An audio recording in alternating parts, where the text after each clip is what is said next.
तो नमस्कार दोस्तों, आपका स्वागत है आपके अपने YouTube चैनल मेरा सफर में। पिछली वीडियो में मैंने आपको चैत्र पूर्णिमा का व्रत, मुहूर्त का समय, चैत्र पूर्णिमा की पूजा विधि और उपाय बताए थे। अगर आपने हमारी पिछली वीडियो नहीं देखी है तो आई बटन पर क्लिक करके देख सकते हैं। और अगर आपको हमारी वीडियो थोड़ी सी भी पसंद आए तो प्लीज़ लाइक कीजिए, शेयर कीजिए और सब्सक्राइब कीजिए। इस वीडियो में मैं आपको चैत्र पूर्णिमा की कथा सुनाऊंगी। ये कथा बारी बारी आपको 5 अध्याय में बताऊंगी। सो फ्रेंड्स, ज़्यादा देर ना करते हुए शुरू करते हैं आज की कथा। प्रथम अध्याय। बोलिए श्री सत्यनारायण भगवान की जय। एक समय की बात है कि शौनकादि ऋषि नैमिष आरण्य स्थित महर्षि सूत के आश्रम पर पहुंचे। ऋषिगण महर्षि सूत जी से पूछने लगे कि हे महर्षि, जिस व्रत या तप से हमें अभिष्ट फल की प्राप्ति हो सके, हमें उसे सुनने की इच्छा है। तब महर्षि सूत जी शौनकादि ऋषियों को बताते हैं कि ऐसा ही प्रश्न नारद जी ने भगवान विष्णु से किया था। भगवान विष्णु ने नारद जी को बताया कि लौकिक क्लेश मुक्ति, सांसारिक सुख समृद्धि एवं पारलौकिक लक्ष्य की सिद्धि के लिए एक ही मार्ग है, वह है सत्यनारायण व्रत। सत्यनारायण का अर्थ है सत्याचरण, सत्याग्रह, सत्यनिष्ठा। संसार में सुख समृद्धि की प्राप्ति सत्याचरण द्वारा ही संभव है। सत्य ही ईश्वर है। सत्याचरण का अर्थ है ईश्वर आराधना, भगवत पूजा। कथा का प्रारंभ सूत जी द्वारा कथा सुनाने से होता है। नारद जी भगवान विष्णु के पास जाकर उनकी स्तुति करते हैं। स्तुति सुनने के पश्चात भगवान श्री विष्णु जी ने नारद जी से कहा, महाभाग, आप किस प्रयोजन से यहाँ आए हैं? आपके मन में क्या है? कहिए, वह सब कुछ मैं आपको बताऊंगा। नारद जी बोले, भगवान, मृत्यु लोक में अपने पाप कर्मों के द्वारा विभिन्न योनियों में उत्पन्न सभी लोग बहुत प्रकार के कलेशों से दुखी हो रहे हैं। हे नाथ, किस लघु उपाय से उनके कष्टों का निवारण हो सकेगा? यदि आपकी मेरे ऊपर कृपा हो तो वह सब मैं सुनना चाहता हूँ, उसे बताएं। श्री भगवान ने कहा, हे वत्स, संसार के ऊपर अनुग्रह करने की इच्छा से आपने बहुत अच्छी बात पूछी है। जिस व्रत के करने से प्राणी मोह से मुक्त हो जाता है, उसे मैं आपको बताता हूँ, सुने। हे वत्स, स्वर्ग और मृत्यु लोक में दुर्लभ भगवान सत्यनारायण का एक महान पुण्यपद व्रत है। आपके स्नेह के कारण इस समय मैं उसे कह रहा हूँ। अच्छी प्रकार से विधि विधान से भगवान सत्यनारायण व्रत करके मनुष्य शीघ्र ही सुख प्राप्त कर परलोक में मोक्ष प्राप्त कर सकता है। भगवान की ऐसी वाणी सुनकर नारद मुनि ने कहा, प्रभु, इस व्रत को करने का क्या फल मिलता है? इसका विधान क्या है? इस व्रत को किसने किया और इसे कब करना चाहिए? यह सब विस्तार पूर्वक बतलाइए। श्री भगवान ने कहा, यह सत्यनारायण व्रत दुख, शोक आदि का शमन करने वाला, धन धान्य की वृद्धि करने वाला, सौभाग्य और संतान देने वाला तथा सर्वत्र विजय प्रदान करने वाला है। जिस किसी भी दिन भक्ति और श्रद्धा से समन्वित होकर मनुष्य ब्राह्मणों और बंधु बांधवों के साथ धर्म में तत्पर होकर सायंकाल भगवान सत्यनारायण की पूजा करे, नैवेद्य के रूप में उत्तम कोटि के भोजनीय पदार्थ को सवाया मात्रा में भक्ति पूर्वक अर्पित करता है। केले के फल, घी, दूध, गेहूं का चूर्ण अथवा गेहूं के चूर्ण के अभाव में साठी चावल का चूर्ण, शंकर या गुड़, यह सब भक्ष्य सामग्री सवाया मात्रा में एकत्र कर निवेदित करनी चाहिए। बंधु बांधवों के साथ श्री सत्यनारायण भगवान की कथा सुनकर ब्राह्मणों को दक्षिणा देनी चाहिए। तदनंतर बंधु बांधवों के साथ ब्राह्मणों को भोजन कराना चाहिए। भक्ति पूर्वक प्रसाद ग्रहण करके नृत्य गीत आदि का आयोजन करना चाहिए। तदनंतर भगवान सत्यनारायण का स्मरण करते हुए अपने घर जाना चाहिए। ऐसा करने से मनुष्यों की अभिलाषा अवश्य पूर्ण होती है। विशेष रूप से कलयुग में पृथ्वी लोक में यह सबसे छोटा उपाय है। दूसरा अध्याय।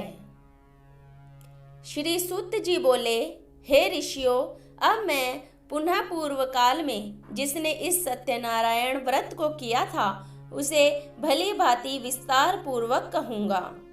रमणीय काशी नामक नगर में कोई अत्यंत निर्धन ब्राह्मण रहता था। भूख और प्यास से व्याकुल होकर वह प्रतिदिन पृथ्वी पर भटकता रहता था। ब्राह्मण प्रिय भगवान ने उस दुखी ब्राह्मण को देखकर वृद्ध ब्राह्मण का रूप धारण करके उस द्विज से आदर पूर्वक पूछा, हे विप्र, प्रतिदिन अत्यंत दुखी होकर तुम किस लिए पृथ्वी पर भ्रमण करते रहते हो? हे द्विज श्रेष्ठ, यह सब बतलाओ, मैं सुनना चाहता हूँ।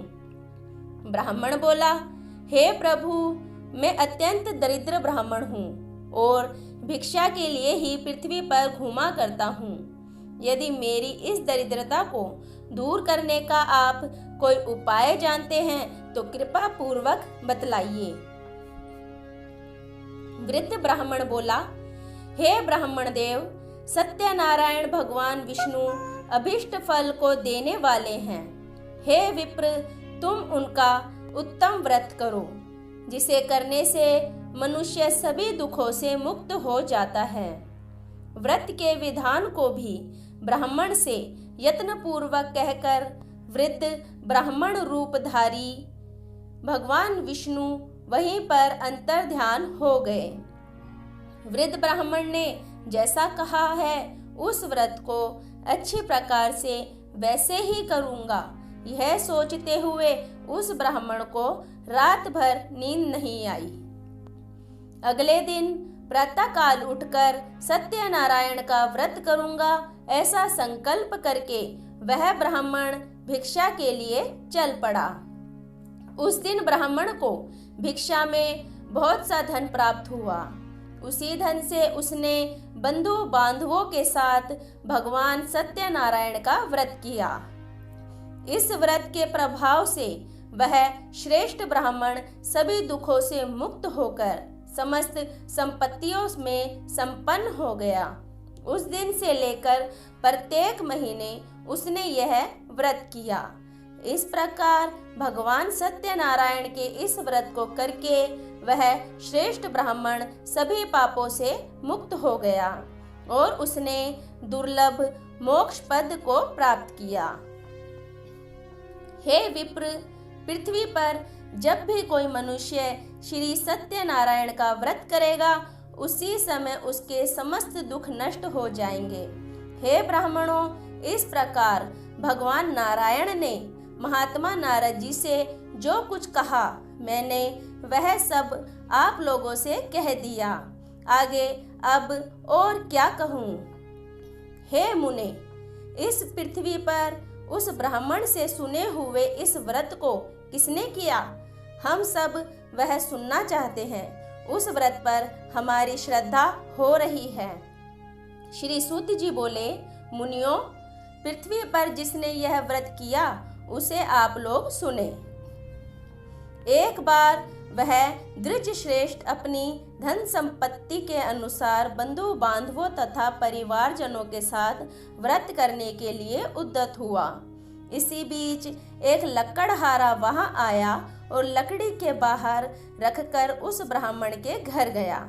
प्यास से व्याकुल वह ब्राह्मण को व्रत करता हुआ देख प्रणाम करके उसे बोला, प्रभु, आप ये क्या कर रहे हैं? इसके करने से किस फल की प्राप्ति होती है? विस्तार पूर्वक मुझसे कहिए। विप्र ने कहा, यह सत्यनारायण का व्रत है जो सभी मनोरथों को प्रदान करने वाला है। उसी के प्रभाव से मुझे यह सब महान धन धान्य आदि प्राप्त हुआ है। जल पीकर तथा प्रसाद ग्रहण करके वह नगर चला गया। सत्यनारायण देव के लिए मन में ऐसा सोचने लगा कि आज लकड़ी बेचने से जो धन प्राप्त होगा उसी धन से भगवान सत्यनारायण का श्रेष्ठ व्रत करूंगा। इस प्रकार मन से चिंतित करता हुआ लकड़ी को मस्तक पर रखकर उस सुंदर नगर में गया जहाँ धन संपन्न लोग रहते थे। उस दिन उसने लकड़ी का दुगना मूल्य प्राप्त किया। इसके बाद प्रसन्न हृदय होकर वह पके हुए केले का फल, शक्कर, घी, दूध और गेहूं का चूर्ण सवाया मात्रा में लेकर अपने घर आया। तत्पश्चात उसने अपने बांधवों को बुलाकर विधि विधान से भगवान श्री सत्यनारायण का व्रत किया। उस व्रत के प्रभाव से वह धन पुत्र से संपन्न हो गया और इस लोक में अनेक सुखों का उपभोग कर अंत में सत्यपुर अर्थात बैकुंठ लोक चला गया। तीसरा अध्याय।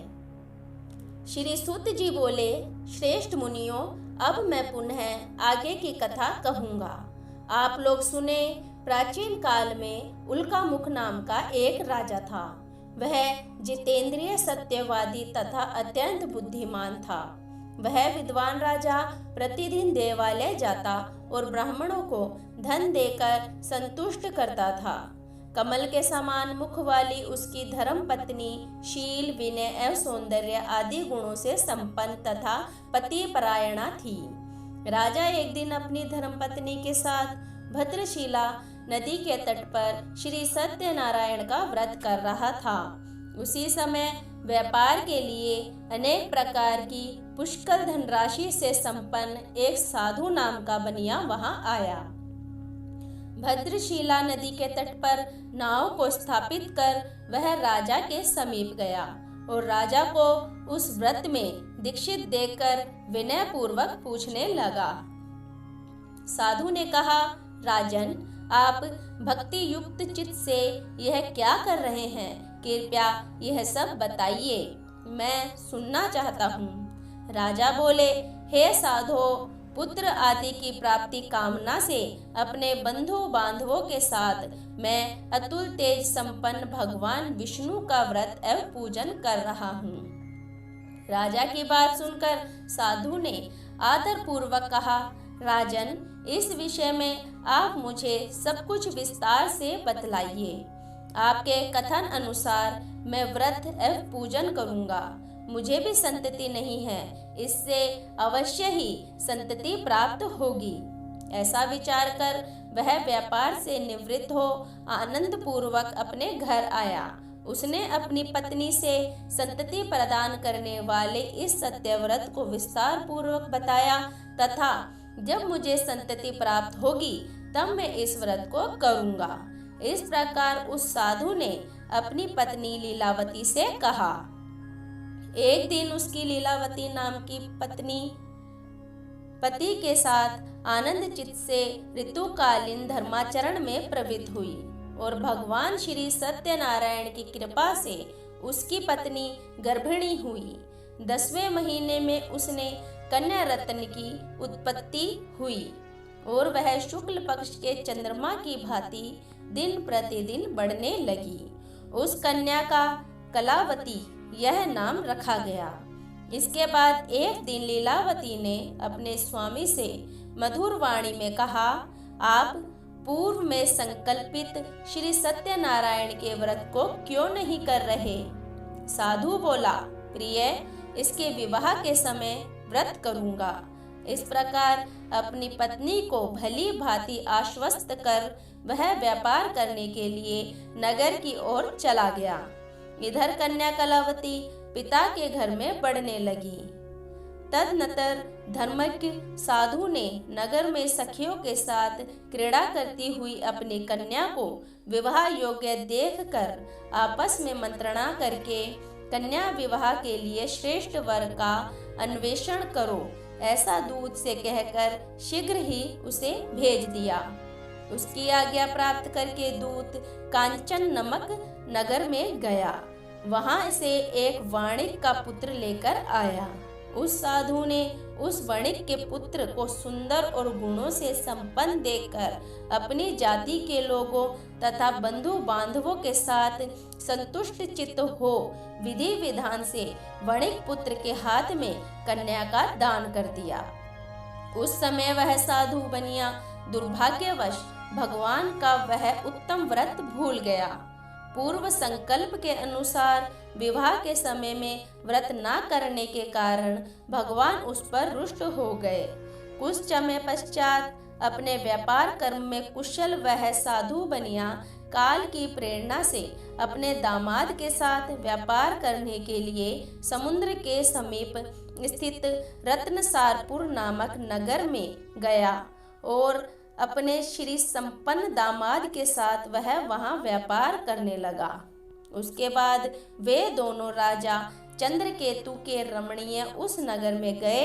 उसी समय भगवान श्री सत्यनारायण ने उसे भ्रष्ट प्रतिज्ञ देख उसे दारुण कठिन और महान दुख प्राप्त होगा यह श्राप दे दिया। एक दिन एक चोर राजा चंद्रकेतु के धन को चुराकर वहीं आया जहां दोनों वणिक स्थित थे। वह अपने पीछे दौड़ते हुए दूतों को देखकर भयभीत चित्त से धन को वहीं छोड़कर शीघ्र ही छिप गए। इसके बाद राजा के दूत वहां आ गए जहां वह साधु वणिक था। वहां राजा के धन को देखकर वे दूत उन दोनों वणिक पुत्रों को बांधकर ले आए और हर्षपूर्वक दौड़ते हुए राजा से बोले, प्रभु हम 2 चोर पकड़कर लाए हैं, इन्हें देखकर आप आज्ञा दे। राजा की आज्ञा से दोनों शीघ्र ही दृढ़ता पूर्वक बांधकर बिना विचार किए महान कारागार में डाल दिए गए। भगवान सत्यदेव की माया से किसी ने उन दोनों की बात नहीं सुनी और राजा चंद्रकेतु ने उन दोनों का धन भी ले लिया। भगवान के श्राप से वणिक के घर में उसकी पत्नी भी अत्यंत दुखी हो गई थी और उनके घर में सारा का सारा जो धन था वह चोर चुरा कर ले गए थे। लीलावती शारीरिक तथा मानसिक पीड़ाओं से युक्त भूख और प्यास से दुखी हो अन्न की चिंता में दर दर भटकने लगी। कलावती कन्या भी भोजन के लिए इधर उधर प्रतिदिन घूमने लगी। एक दिन भूख से पीड़ित कलावती एक ब्राह्मण के घर गई। वहां जाकर उसने श्री सत्यनारायण के व्रत पूजन को देखा। वहां बैठकर उसने कथा सुनी और वरदान मांगा। उसके बाद प्रसाद ग्रहण करके वह कुछ रात होने पर घर गई। माता ने कलावती कन्या से प्रेम पूर्वक पूछा, पुत्री रात में तू कहाँ रुक गई थी? तुम्हारे मन में क्या है? कलावती कन्या ने तुरंत माता से कहा, माँ मैंने एक ब्राह्मण के घर में मनोरथ प्रदान करने वाला व्रत देखा है।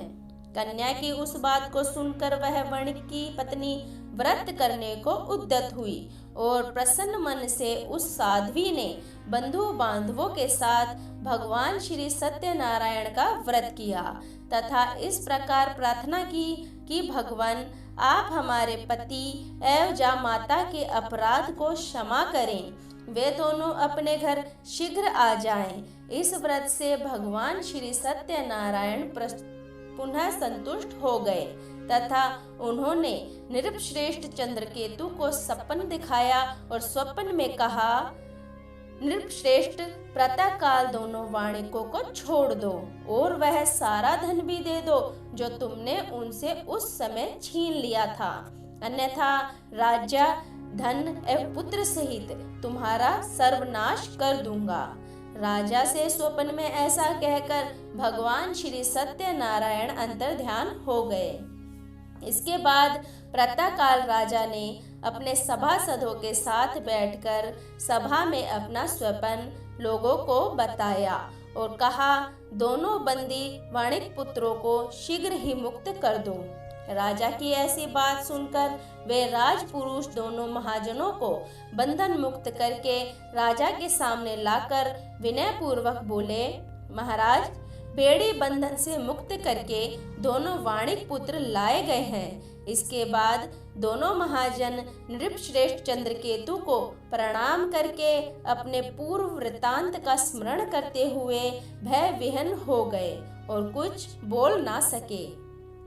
राजा ने वणिक पुत्र को देखकर आदर पूर्वक कहा, आप लोगों को यह महान दुख प्राप्त हुआ है। इस समय अब कोई भय नहीं है। ऐसा कहकर उनकी बेड़ी खुलवाकर शोर कर्म आदि करवाया। राजा ने वस्त्र अलंकार देकर उन दोनों वाणिक पुत्रों को संतुष्ट किया तथा सामने बुलाकर वाणी द्वारा अत्यधिक आनंदित किया। पहले जो धन लिया था उसे दूना करके दिया। इसके बाद राजा ने पुनः उनसे कहा, साधो, अब आप अपने घर जाएं। राजा को प्रणाम करके आपकी कृपा से हम जा रहे हैं। ऐसा कहकर उन दोनों महावेश्यों ने अपने घर की ओर प्रस्थान किया। चौथा अध्याय। श्री सूत जी बोले, साधु बनिया मंगलाचरण कर और ब्राह्मणों को धन देकर अपने नगर के लिए चल पड़ा। साधु के कुछ दूर जाने पर भगवान श्री सत्यनारायण की उसकी सत्यता की परीक्षा लेने की जिज्ञासा हुई। साधु, तुम्हारी नाव में क्या भरा है? तब धन के मद में चूर दोनों महाजनों ने अवहेलना पूर्वक हंसते हुए कहा, दंडिन, क्यों पूछ रहे हो? क्या तुम्हें कुछ द्रव्य लेने की इच्छा है? हमारी नाव में तो लता और पत्ते भरे हुए हैं। ऐसी निष्ठुर वाणी सुनकर तुम्हारी बात सच हो जाए, ऐसा कहकर दंडी सन्यासी का रूप धारण किए हुए भगवान कुछ दूर जाकर समुद्र के समीप बैठ गए। दंडी के चले जाने पर नित्य क्रिया करने के पश्चात उतराई हुई अर्थात जल में ऊपर की ओर उठी हुई नौका को देखकर साधु अत्यंत आश्चर्य में पड़ गया और नाव में लता और पत्ते आदि देखकर मूर्छित हो पृथ्वी पर गिर पड़ा। सचेत होने पर वणिक पुत्र चिंतित हो गया। तब उसके दामाद ने इस प्रकार कहा, आप शोक क्यों करते हैं? दंडी ने श्राप दिया है। इस स्थिति में वे ही चाहे तो कुछ कर सकते हैं, इसमें संशय नहीं। अतः उन्हीं की शरण में हम चलें, वही मन की इच्छा पूर्ण होगी। दामाद की बात सुनकर वह साधु बनिया उनके पास गया और वहां दंडी को देखकर उनसे भक्ति पूर्वक उन्हें प्रणाम किया तथा आदर पूर्वक कहने लगा, आपके सम्मुख मैंने जो कुछ कहा है, असत्य भाषण रूप अपराध किया है, आप मेरे उस अपराध को क्षमा करें। ऐसा कहकर बारंबार प्रणाम करके वह महान शोक से आकुल हो गया। दंडी ने उसे रोता हुआ देखकर कहा, हे मूर्ख, रो मत, मेरी बात सुनो। मेरी पूजा से उदासीन होने के कारण तथा मेरी आज्ञा से ही तुमने बारंबार दुख प्राप्त किया है। भगवान की ऐसी वाणी सुनकर वह उनकी स्तुति करने लगा। साधु ने कहा, हे प्रभु, यह आश्चर्य की बात है कि आपकी माया से मोहित होने के कारण ब्रह्मा आदि देवता भी आपके गुणों और रूपों को यथावत रूप से नहीं जान पाते। फिर मैं मूर्ख आपकी माया से मोहित होने के कारण कैसे जान सकता हूँ? आप प्रसन्न हो, मैं आपकी धन संपत्ति के अनुसार आपकी पूजा करूँगा। मैं आपकी शरण में आया हूँ। मेरी जो नौका में स्थित पूरा धन था उसकी तथा मेरी रक्षा करें। उस बनिए की भक्ति युक्त वाणी सुनकर भगवान सत्यनारायण संतुष्ट हो गए। भगवान हरि उसे अभिष्ट वर प्रदान करके वहीं अंतर्ध्यान हो गए। उसके बाद वह साधु अपनी नौका में चढ़ा और उसे धन धान्य से परिपूर्ण देखकर भगवान सत्यदेव की कृपा से हमारा मनोरथ सफल हो गया। ऐसा कहकर स्वजनों के साथ उसने भगवान की विधिवत पूजा की। भगवान श्री सत्यनारायण की कृपा से वह आनंद से परिपूर्ण हो गया और नाव को प्रयत्न पूर्वक संभाल कर उसे अपने देश के लिए प्रस्थान किया। साधु बनिया ने अपने दामाद से कहा, वह देखो मेरी रत्नपुरी नगरी दिखाई दे रही है। इसके बाद उसने अपने धन के रक्षक दूत को अपने आगमन का समाचार देने के लिए अपनी नगरी में भेजा। उसके बाद उस दूत ने नगर में जाकर साधु की पत्नी को देख हाथ जोड़कर प्रणाम किया तथा उसके लिए अभिष्ट बात कही। सेठ जी अपने दामाद तथा बंधु वर्गों के साथ बहुत सारे धन धान्य से संपन्न होकर नगर के निकट पधार गए हैं। दूत के मुख से यह बात सुनकर वह महान आनंद से विहल हो गई और उस साध्वी ने श्री सत्यनारायण की पूजा करके अपनी पुत्री से कहा, मैं साधु के दर्शन के लिए जा रही हूँ, तुम शीघ्र आओ। माता का ऐसा वचन सुनकर व्रत को समाप्त करके प्रसाद का परित्याग कर वह कलावती भी अपने पति का दर्शन करने के लिए चल पड़ी। इससे भगवान सत्यनारायण रुष्ट हो गए और उन्होंने उसके पति को तथा नौका को धन के साथ हरण करके जल में डुबो दिया। इसके बाद कलावती कन्या अपने पति को न देख महान शोक से रुदन करती हुई पृथ्वी पर गिर पड़ी। नाव का अदर्शन तथा कन्या को अत्यंत दुखी देख भयभीत मन से साधु बनिया सोचा, यह क्या आश्चर्य हो गया। नाव का संचालन करने वाले भी सभी चिंतित हो गए। वह लीलावती भी कन्या को देखकर विहल हो गई और अत्यंत दुख से विलाप करती हुई अपने पति से इस प्रकार बोली, अभी अभी नौका के साथ वह कैसे अलक्षित हो गया। ना जाने किस देवता की उपेक्षा से वह नौका हरण कर ली गई अथवा श्री सत्यनारायण का महामत्य कौन जान सकता है। ऐसा कहकर वह स्वजनों के साथ विलाप करने लगी और कलावती कन्या को गोद में लेकर रोने लगी। कलावती कन्या भी अपने पति के नष्ट हो जाने पर दुखी हो गई और पति की पादुका लेकर उनका अनुगमन करने के लिए उनसे मन में निश्चय किया। कन्या के इस प्रकार के आचरण को देख भार्या सहित वह धर्मज्ञ साधु बनिया अत्यंत शोक संतप्त हो गया और सोचने लगा, या तो भगवान सत्यनारायण ने यह अपहरण किया है अथवा हम सभी भगवान सत्यदेव की माया से मोहित हो गए हैं। अपनी धन शक्ति के अनुसार मैं भगवान श्री सत्यनारायण की पूजा करूंगा। सभी को बुलाकर इस प्रकार उसने अपने मन की इच्छा प्रकट की और बारंबार भगवान सत्यदेव को दंडवत प्रणाम किया। इससे तीनों के परिपालक भगवान सत्यदेव प्रसन्न हो गए। भक्त वत्सल भगवान ने कृपा पूर्वक कहा, तुम्हारी कन्या प्रसाद छोड़कर अपने पति को देखने के लिए चली आई है। निश्चय ही इसी कारण उसका पति अदृश्य हो गया है। यदि घर जाकर प्रसाद ग्रहण करके वह पुनः आए तो साधु बनिया तुम्हारी पुत्री पति को प्राप्त करेगी, इसमें संशय नहीं है।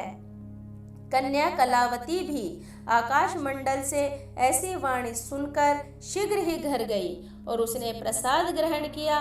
पुनः आकर स्वजनों तथा अपने पति को देखा। तब कलावती कन्या ने अपने पिता से कहा, अब तुम घर चले, विलंब क्यों कर रहे हैं। कन्या की यह बात सुनकर वणिक पुत्र संतुष्ट हो गया और विधि विधान से भगवान श्री सत्यनारायण का पूजा करके धन तथा बंधु बांधवों के साथ अपने घर गया। पूर्णिमा तथा संक्रांति पर्वों पर भगवान सत्यनारायण का पूजन करते हुए इस लोक में सुख भोग कर अंत में वह सत्यपुर वैकुंठ लोक में चला गया।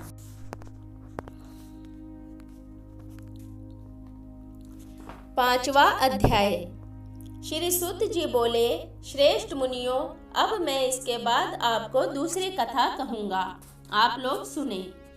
अपनी प्रजा का पालन करने में तत्पर तुंगध्वज नाम का एक राजा था।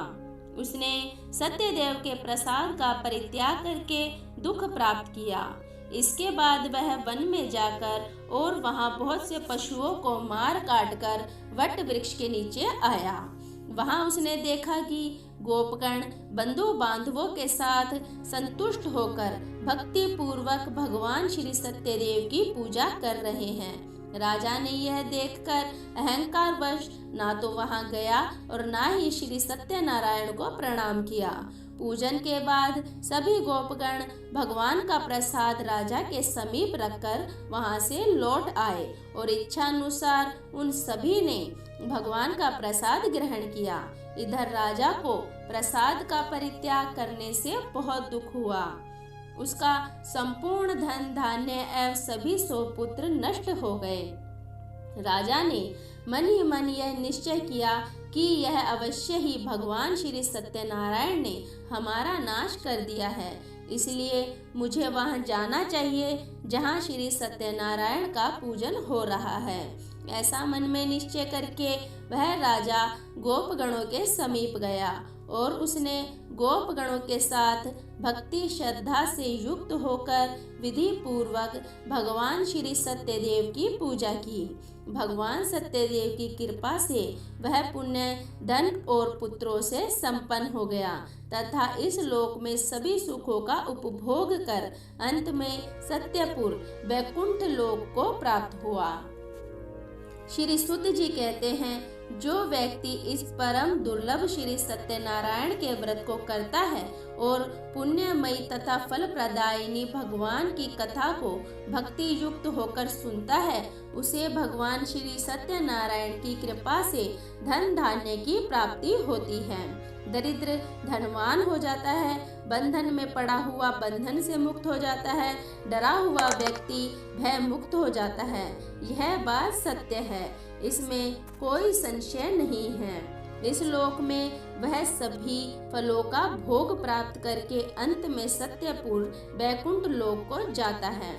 हे ब्राह्मणों, इस प्रकार मैंने आप लोगों से भगवान श्री सत्यनारायण के व्रत को कहा, जिसे करके मनुष्य सभी दुखों से मुक्त हो जाता है।